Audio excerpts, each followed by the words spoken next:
Today's video, gawa tayo ng overlap pillowcase with combination. Maganda kasi pag ganitong inyong gagawin, hindi na kailangan ang zipper, lapag ang tela.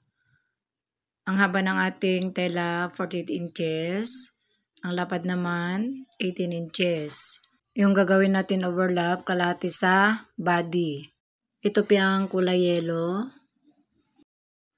Kunin ang body, pagsamahin. Ngayon magtatahi na tayo. Lapag ang tela, pagsamahin, pasadahan ng 1/4. 1/4 ang pasada natin para hindi mabilis magbusbus. Kasi alam nyo naman yung mga punda, mabilis lang mapunit kapag manipis ang tela. Sa kabila naman, ang gamit natin, Canadian fabric. Baliktarin. Ito na yung ating gawa. Napakalalim ang overlap.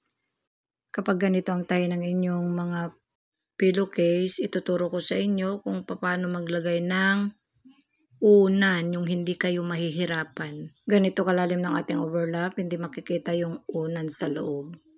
Ngayon, ituturo ko kung paano maglagay para hindi kayo mahirapan. Yan ay open. Ipasok dyan ang unan. Tapos yung dalawang sulok, kunin, isama ang unan.